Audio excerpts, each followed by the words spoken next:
This is CS50, Harvard University's introduction to the intellectual enterprises of computer science and the art of programming. My name is David Malan, and if you are among those in the room who are thinking, why am I in a class of computer science, realize that I, too, felt that exact same way. In fact, my freshman year, I didn't quite get up the nerve to take this class or computer science more generally, and that was largely because I was intimidated by it. I was a little nervous. It felt well out of my comfort zone, and I really didn't know at the end of the day what it actually was. But realize if you too are feeling a little bit of that, or even if you're among those more comfortable who have dabbled in computer science or programming, realize that there's so many blanks that we can fill in along the way so that ultimately at the end of the semester, everyone will feel themselves on the same page. And until then, rest assured that 68% of the people sitting to your left and to your right and behind and in front have never taken a CS course before, which may very well be the demographic into which you fit. But realize, too, that with such an amazing support structure, with so many office hours and sections and materials and beyond, realize that what's ultimately important in this course is not so much where you end up relative to your classmates in week 10, our final week, but where you end up relative to yourself in week 0. And indeed, that is where we now are. And as it turns out, computer scientists start counting at 0. And so over the next 11 weeks, will we take you from being among those less comfortable, or perhaps somewhere in between less comfortable and more, to feeling much more comfortable and confident and capable than that. But to get there, we need to understand what computer science really is. And this was something I didn't understand until I set foot in a room like this. And I dare say we can distill computer science into just this picture. Computer science is about problem solving. And I know that high school courses typically do kind of paint a misleading picture that it's only about, and it's entirely about programming and people with their heads down in the computer lab working fairly antisocially on code. But the reality is it's all about solving problems, and very often solving problems collaboratively, either in person or by leveraging code, programs that others have written in the past. And what does it mean to solve a problem? Well, you need inputs. So there's a problem you're trying to solve. That is the input. And you want output. You want the solution to that problem. And the sort of secret sauce of computer science is going to be everything in this proverbial black box in the middle, that over the next several weeks, will you begin to understand exactly what you can do with that. But in order to start solving problems, we kind of just need to decide as a group like how we're going to represent these problems. And what might a problem be? Well, in this room, there's a whole bunch of people. If we wanted to take attendance or count the number of people in this room, I might need to start keeping track of how many people I see. But how do I represent the number of people I see? Well, I can do it sort of old school, and I can just take out a piece of chalk or whatnot and say, all right, I see 1, 2, 3, 4, 5. I can do little stylistic conventions like that to save space or remind myself 6, 7, 8, 9, 10, and so forth. Or I can, of course, just do that on my own hand. So 1, 2, 3, 4, 5, and so forth. But obviously, how high can I count on just one hand?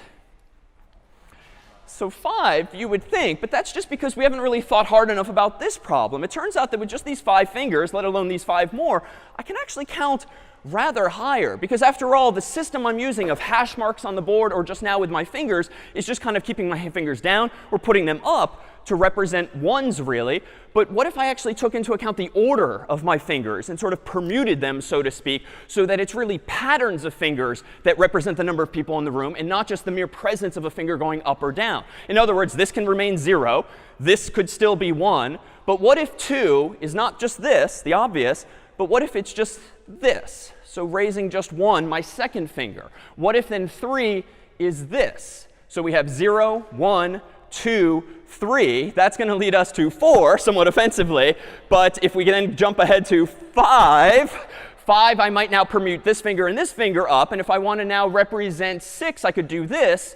And now 7. In other words, I've expressed so many more patterns on my hand already. And if we keep doing this, I think I can actually represent, painfully perhaps, like 32 different patterns, and therefore 32 different people on my hands alone, or 31 people if I start counting at 0. So, but what is that? What's the relationship, and how did we even get here? Well, it turns out that computers are kind of simplistic, much like our hands here. At the end of the day, your computer is plugged into the wall, or it's got a battery, so it's either has or it does not have electricity. At the end of the day, that is the physical resource that drives these things in our phones and all of technology today.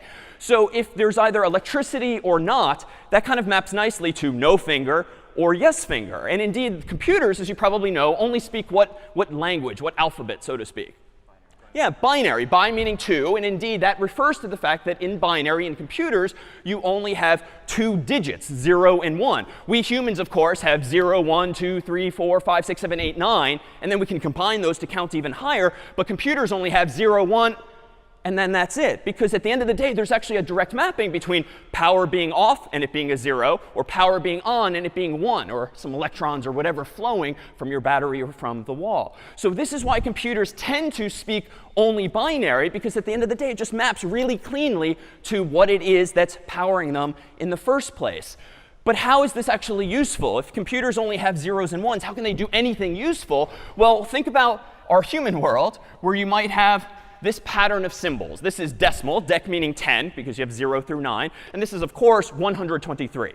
But why? If you haven't thought about this in quite some time, this is really just a pattern of 3 symbols, 1 and 2 and 3, shapes or glyphs on the screen. But we humans, ever since grade school, have started ascribing meaning to each of these numbers, right? If you think back, this is the ones column, this is the tens column, this is the hundreds column, and so forth. And we could keep going. And so why does this pattern 1, 2, 3 mean 123? Well, it's because all of us sort of intuitively nowadays are just quickly in our head doing 100 times 1 plus 10 times 2 plus 1 times 3, which of course gives us 100 plus 20 plus 3, and then the number we know mathematically as 123. But we're all doing this so quickly, you don't really think about this anymore. Well, computers work fundamentally the same way. They don't have as many digits, 0 through 9, as we do. They only have zeros and ones. And so if they were to store values, you're only going to see zeros and ones on the screen. But those zeros and ones just mean different things. Instead of having a ones place, tens, a hundreds, they're going to have a ones place, a twos place, a fours place, and then 8s and 16 and beyond. Now, why? Well, 1 and 10 and 100, turns out those are powers of 10. 10 to the 0 is technically 1. 10 to the 1 is just 10. 10 to the 2 is 100. And that's why you have ones, tens, hundreds, thousands, and so forth. Computers are apparently using powers of 2. Not surprising, binary 2. So if you only have ones, twos, and fours as your placeholders, if a computer were storing these digits, 0, 0, 0, that computer is presumably storing what number so far as we humans understand it? Well, that's how a computer would store 0. If a computer is storing literally 0, 0, 0, just like in our human world, that also is 0. But that's technically because it's 4 times 0 plus 2 times 0 plus 1 times 0, which is obviously 0. Meanwhile, if a computer is actually storing not just, say, 0, 0, 0, but instead is storing this value in binary, what does that map to in decimal? So that's 1. And now why, if we change this 0 and 1 to this value here, is this 2? Well, mathematically for the exact same reasons. And so earlier I had 5 fingers, but if you consider just my first 3, when I did this, holding up one finger, I was representing 2. And if I want to represent 3, recall that I put up this second finger. And so the reason that could nicely represent 3 is because all I was doing with my human hand was counting in binary. And I could keep counting more and more and more. And so if I have 5 fingers, or 5 bits, bit meaning binary digit, I could count up, it turns out if we do the math, as high as 31 by starting to 0. It's going to be hard to physically do that, but we could.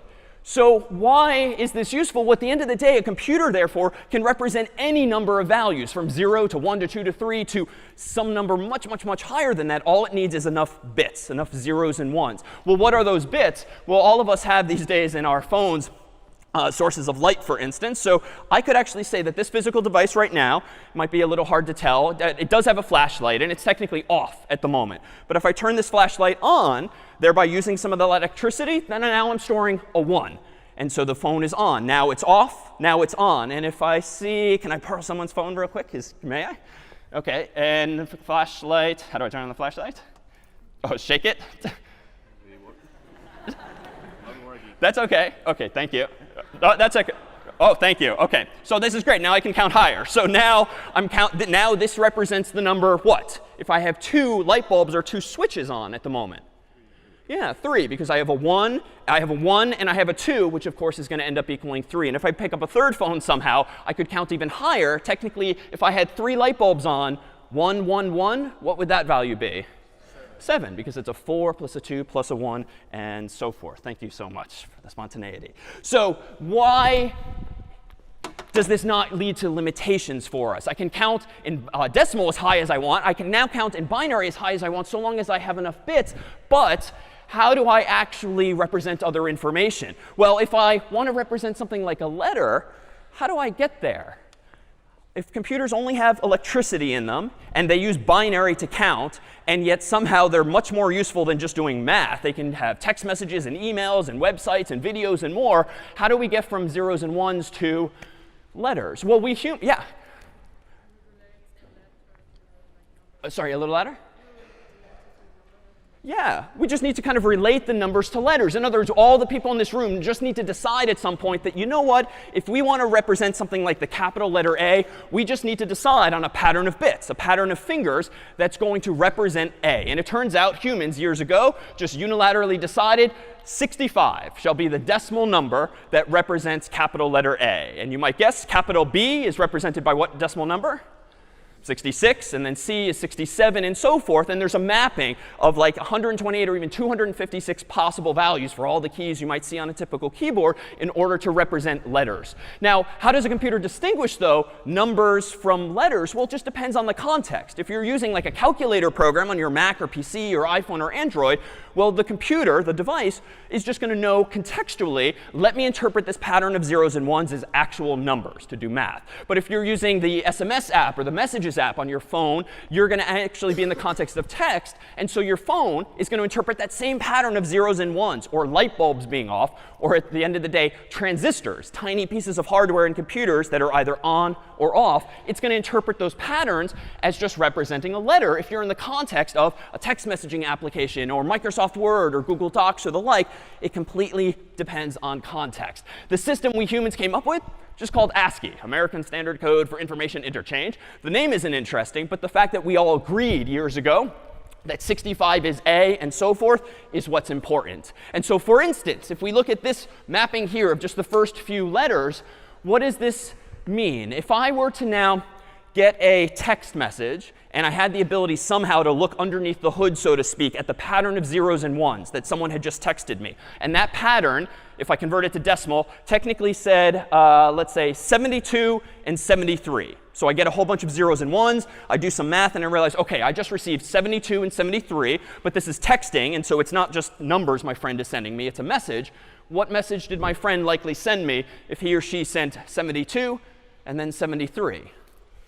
Yeah, hi, HI, because if you skim ahead at the right there, that just happens to be in ASCII the mapping between 72 and 73 to H and I. If technically the message had a third byte, if you will, a byte, if you've ever wondered, it's just 8 bits. It's convenient to talk not in terms of single bits, where you can't count very high, but with a byte or 8 bits, you can count higher.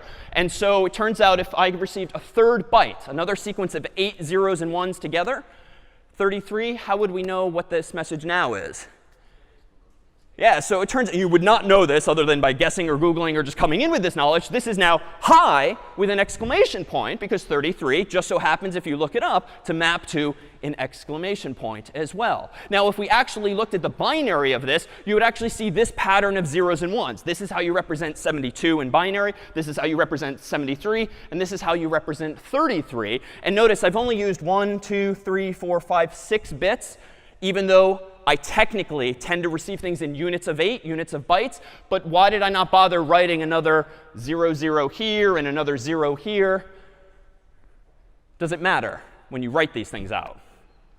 No, not really. Like in English, in our human world, if you were to write 1, 2, 3, that's 123. If you were to write 0, 1, 2, 3, that's still 123. So even though we tend to get them in clusters of 8, we don't necessarily need to write those when just talking about them. So what have we done? Well, let me introduce a fancier word now known as abstraction. Abstraction is just a term generally used in computer science, and we'll soon see in programming, for taking some low-level, like literally low-level implementation details, like minutia even, and understanding them at some point, but then deciding this is not a useful level conceptually to think about problems. I really don't want to solve problems in this world thinking in zeros and ones. I'd much rather think about things minimally in decimal, or better yet, in the context of letters if I'm actually receiving text, or even some other representation. So abstraction is about taking fairly low-level details and just simplifying them so that we can have a more useful conversation and never again worry about where where the electricity is coming from, we can just stipulate my computer can represent zeros and ones, therefore it can represent numbers, therefore it can also represent ASCII or letters,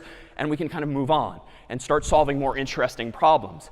But it would seem that we can't solve all problems because on my keyboard here, this American keyboard here, there's a whole bunch of symbols, like 100 or 2 maybe in total, if we actually hit Shift and Option and all of that. But what you don't see are some pretty common characters, especially in a very international audience. What can I apparently not even type on this keyboard? What kinds of symbols? Yeah? Anything with an accent, if you have accents over vowels or other letters. What else? I'm sorry? Umlauts or other characters above letters? Yeah. Pound, like pound symbol? Oh, like the UK pound symbol? Sure, in other countries too. Any number of Asian languages. There's so many symbols that are not depicted on this keyboard. And yet somehow, all of us with international keyboards or phones can surely express themselves. But that's because phones and computers these days don't just use ASCII. ASCII literally used just 8 bits total. Technically 7, but then ultimately really 8. And with 8 bits, if you actually do the math, if you have 8 bits or 8 fingers, you can only permute them in 256 total possible ways, which is to say that you can only represent 256 characters using ASCII with numbers underneath the hood, and that's not enough to represent so many different symbols like those enumerated here. You can't represent any of the accents that you can nonetheless type on your Macs and PCs, and you certainly can't type these things, which are very much in vogue, which even though they're pictures, they're actually just characters. Because it turns out some years ago, the world decided 8 bits is not enough. Let's start using something called Unicode, where you actually use 1 or 2 or 3 or even 4 bytes. So 8 bits or 16 bits, 24 bits, or even 32 bits to represent characters. And now we have the ability to represent thousands or even millions of characters. And frankly, dare say, the result of that huge amount of availability is partly why there are so many of these things these days. And they just keep making more because there's just so many different numbers available to us. So Unicode is often a specific version of it called UTF-8, which we'll see before long. But let me ask this question here. This is a crying face with joy, I think this is called. So it turns out, according to Apple or iOS, this is the most popular emoji that at least iPhone people are sending to each other. So when you're receiving this, though, if we can really take the fun out of this, what pattern of bits are you actually receiving from your friend? He or she is clearly trying to express some emotion, but really what your friend is sending you the decimal number 128,514. Or really, if you looked at the zeros and ones coming to you over the internet or airwaves, you're getting this pattern of zeros and ones, which is hardly joyful or hardly descriptive. But all your phone or computer are doing is seeing this pattern of bits, looking it up in like a little cheat sheet and saying, oh, whenever I see this pattern of bits in the context of text, like texting, I should actually display it as that picture. Now, that picture has a lot of yellow and other colors in it, but how do we even get there? Well, it turns out that this same pattern of numbers, 72, 73, 33, which just to be sure, a moment ago meant what? Hi. In the context of a textual program like Microsoft Word, Google Docs, texting, this means hi. But what if you saw this same pattern of bytes? And again, we could draw the zeros and ones, but it's not interesting anymore. So we're going to abstract away at the decimal level. If you got this same pattern of zeros and ones or numbers in the context of like Photoshop or a browser or some kind of photo program, well, it might make more sense to interpret it not as text, but as imagery, some kind of colors. Well, it turns out there's this other system in the world. You might have seen this acronym before called RGB, red, green, blue. And this is just a way of humans having standardized years ago that, you know what, if we want to represent a dot on someone's screen, otherwise known as a pixel, tiny little square on the screen of your phone, your laptop, or even TV these days, we're going to use 3 bytes. 1 byte to specify how much red should be in that specific pixel. 1 more byte to specify how much green should be combined with red to form that pixel. And then 1 more byte, a third, to represent how much blue to combine with those other 2 colors to make a new color altogether. So it's kind of like combining paint, except in this case, it's more really waves of light in order to get a specific color using just red, green, and blue as your palette. And so if we were to see this red, green, blue pattern and say, you know what, give me 72 red, 73 of green, and 33 of blue, if the total possible range, as I alluded to earlier, is like 0 to 256, or technically 0 to 255 if you start counting in computer science like from 0. This is like a medium amount of red, medium amount of green, and just a little bit of blue if the range goes from 0 to 255. So if you combine these three things together, anyone know what color you get? Yeah, so it's kind of a light yellow that looks like this. So if a computer is storing a single dot on the screen that happens to be in yellow, what the computer is actually storing is not this dot physically, but a pattern of 3 bytes. How much red, how much green, how much blue should the computer display at this particular point? So if we look at this crying face of joy, and we kind of enhance or zoom in on it here, you can actually see it start to pixelate, so to speak, where you start to see the dots. If I punch in a little more, now you can really start to see the dots on the screen. And if I go in even farther, you can actually see the tiny little squares that compose this image, most of which at this zoom level are yellow, but a bunch of which are black, a bunch of which are like light black or dark yellow. And that's what composes this image ultimately. So this is to say, if you count up all of the pixels on the screen and then multiply it by 1, 2, 3 bytes, that's how many bytes or kilobytes or megabytes, if you've heard those terms, are going to be stored on your computer just to represent that image. So we've gone from electricity to down here, so to speak, to zeros and ones, to decimal, now to colors. Well, with colors, you can get images. What comes after images? Well, we've all watched videos or movies, certainly digitally these days. Well, what is a movie or a video file? How might that be implemented? Say a little louder? Yeah, it's a collection of images. If you've ever heard of frames per second, like movies tend to be 24 frames per second or 30 frames per second, that just means that a typical movie, every second is showing you 24 or 30 images per second, and they're just flying by so quickly that you actually don't notice you're just watching a sequence of static images. It's like as a kid, if you ever had one of those paper flip books where there's tons of drawings in them, and as you flip through the pages, you see things moving, but that's just because your eyes are just seeing little snapshots ever so quickly of something moving on the paper. That's all a video file actually is. So if you have an iPhone and you've ever played with these animojis, so to speak, well, all those are little video files composed of lots and lots and lots of images that you have saved on your phone or texted to someone else. And if we just think now, OK, now we're at the point of video, but that's OK. Videos are just bunches of images. Images are just bunches of colors. Colors are just patterns of bits. And bits, at the end of the day, are just the result of electricity coming into my machine or transistors turning switches on and off. Like, we've all of a sudden told like this entire story, but none of us ever is going to need to really think about binary in the context of videos, because a video is just an abstraction on top of bunches of images. And images are just an abstraction atop bunches of pixels, and so forth. So we can keep painting this hierarchy that just allows us to talk about things at a more useful level. And the reason we had this conversation is just because we needed a way to represent inputs and outputs to problems. So let me pause there for just a second to see if there's any questions. Anything at all? No?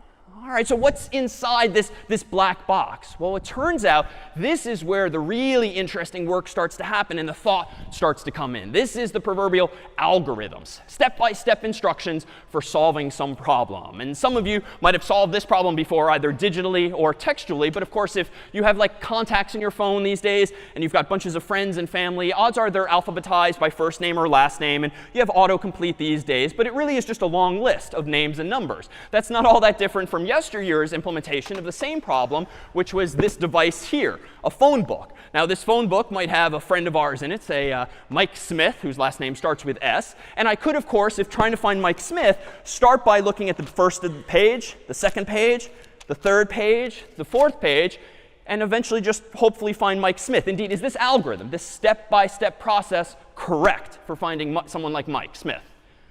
Yeah, it's correct. It's stupid and slow, perhaps, because it's going to take forever in a phone book of this size. But it is correct, because if Mike's in here, I will, in fact, find him. But I could do this better. I could do it sort of 2 at a time. So 2, 4, 6, 8, 10, so imperfectly, 10, 12, 14. Is that faster? Obviously, it's going twice as fast. Is it correct? No, why is it not correct? Yeah, I might miss him, right? Mike just accidentally might eventually get sandwiched between two pages, and I have the unlucky experience of just missing him. Now, is it fixable? Yeah. I can probably, once I hit like SN or the T section, for instance, I can just say, all right, obviously I've gone too far for Mike. Let me just double back one or just a few pages. So it is fixable. And so long as I've saved time by flying through this twice as fast, can I at least afford to spend a few more steps at the very end just to find Mike Smith. But none of us are going to do that. And our Apple devices and Android devices certainly don't do that for efficiency today. Odds are most of us are going to do what to find someone in any book like this? Yeah, open to, roughly the middle, or maybe bias ourselves toward the end because S is after the middle. But, I'm in the middle of the phone book here. And now if I know that Mike is in the S's and therefore over here, where do I know he's not? He's not in the beginning, and I can literally tear a problem like this in half, throw figuratively and literally half of the problem away, and be left with fundamentally the same problem, but it's half as big. I went from like whatever, 1,000 pages to 500 pages, and I can now repeat this algorithm. I look down, I'm a little too far. I'm in the T section now. OK, I can again tear the problem in half, throw that half away, taking a 500-page byte out, a 250-page byte out, now leaving myself with just 250 pages more. And notice just how quickly I got here. The first two algorithms got me from 1,000 to 999 to 998, or 1,000 to 998 to 996. But here I went from 1,000 to 500 to 250. Feels like we're making up time here. And indeed, if I keep repeating this process, hopefully I'll be left with just one page of the book that Mike is either on or not, at which point I will call him. And so that's an algorithm that honestly leverages probably all of the intuition we have. And a lot of what programming is going to be is thinking about a problem like this, figuring out how to divide and conquer it, and then expressing yourself in a way that the computer can then solve that problem for you. And just to paint a picture of how much better this algorithm is, well, if this is just a very abstract chart where we have on the vertical or y-axis how much time it takes to solve a problem, and on the horizontal axis how big the problem is. So the farther out you go this way, the more pages in the problem, the more pages in the phone book, and the higher you go up here, the more seconds or page turns it's going to take. That first algorithm is just like a linear slope, so to speak, because for every additional page in the book, it might take me one more second, right, up, right, up. It's just a one-for-one relationship with pages. The second algorithm, if I plot it, where I'm flying through twice as fast, what is that line going to look like instead? Yeah, it's going to look lower than this one. It's still going to be a straight line because now there's a 2-to-1 relationship. But if you've got a phone book that's got this many pages, and in the first algorithm it took this long here, well, in the second algorithm it will take half as many steps, plus or minus 1 or 2 if you need to actually double back a little bit. But that third algorithm is what we'll call logarithmic. If n is the number of pages in the phone book, the first algorithm in the very worst case might take all n pages to find Mike Smith. The second algorithm is going to take half as many steps because I'm flying through it 2 at a time. But the third algorithm is going to look and feel like this. It's going to be curved and ever so slowly rising and rising and rising. The implication of which is if Verizon or the phone company doubles the number of pages in the phone book next year because Cambridge and Somerville merged together in the phone book, and we now have 2,000 pages. Well, how many more steps does my third algorithm take? Just one, because I can take a 1,000-page byte out of the problem with that clever algorithm, whereas my first two algorithms would take it 1 or just 2 pages at a time. So that is to say, we have to hugely increase the size of this problem just for the number of seconds or page turns to appreciably actually increase. And so as we start to learn about programming, it's again going to be leveraging of this intuition in order to actually solve problems in code more effectively than we might without code alone, without that intuition alone. So let's formalize this now. So that was kind of a very intuitive way of dividing and conquering a problem. Just kind of made sense to go in the middle, tear it, then go to the other half or the other half and tear it again and so forth. But a computer, even as cool as Alexa and Google Home and all this are, you can't really just talk to them as another human and have them execute things correctly. I struggle just to get Siri to like set a timer on my phone. So we're not quite there yet. So we're still at the age where we have to be ever so precise with computers, voice activated or otherwise, and so thus enter pseudocode for now. Pseudocode has no formal definition. This is just a way of saying use English-like syntax or any spoken language and just express yourself succinctly and correctly so that a computer or a robot or even another person can understand what it is you're trying to say. So here, I propose is an algorithm written in pseudocode, English-like syntax, that just gets my point across. And I could write this in any number of ways. I've numbered the steps from 0 on up just for the sake of discussion, but this would seem to capture what I did there. Pick up the phone book, open to the middle of the phone book, look at the names. If Smith is among the names, call Mike. Else, if Smith is earlier in the book, go to the left, specifically the middle of the left half of the book, and then go back to step 2. Because indeed, I was just doing the same thing again and again. And the reason I wasn't doing it forever was because every time I repeated myself by opening and tearing, I was shrinking the problem. And I can only shrink a problem of some fixed finite size so many times until I get just one page. And so if I continue this logic, looking to the right or to the left, or just quitting, if I don't find Mike at all on the last page, this would seem to capture more precisely that code. Well, let's actually excerpt from this now a few concepts and then start to apply them to actual code. Highlighted in yellow here, I dare say, are all of the verbs or actions. These are the functions, as we're going to start calling them, in this algorithm. A function is just a specific step, a specific action you take in order to do something. And so in yellow here, pick up, open to, look at, call, open, quit, are all actions or verbs, or henceforth we'll call them functions. Meanwhile, highlighted in yellow here, if, else, if, else, if, else. These are kind of starting to ask questions. What might these be called if you have some familiarity?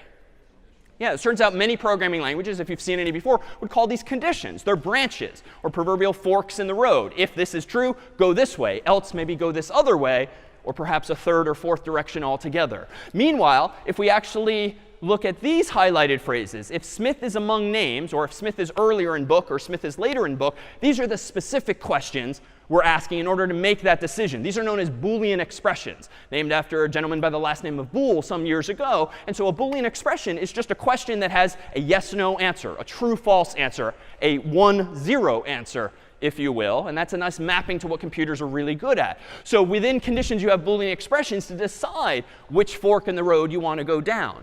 And then lastly, highlighted in yellow here, are go back to step 2 in a couple of places. This is inducing some kind of cycle or loop that's telling the computer to do something again and again and again. So in short, we have these building blocks already conceptually. And it turns out we can now start to translate these to an actual programming language. The first of the languages we'll introduce in CS50 is something called Scratch. Turns out this is not a text-based language like in my English pseudocode there, but it's graphical. And things look like puzzle pieces that you can drag and drop, and they interconnect if it makes logical sense to do so. And in fact, some of you might have played with this back in the day as kids, or even more recently, because it's actually targeted typically at students in like after-school programs who just want to learn more methodical, more algorithmic or computational thinking. And we're going to use it to explore not only these building blocks, but a few others as well. It turns out in the other languages we'll explore in CS50 and beyond are languages like C that we'll actually transition to as quickly as next week to then translate what we do this week in Scratch to next week in C. And in languages like Python and JavaScript and SQL, which we'll also explore,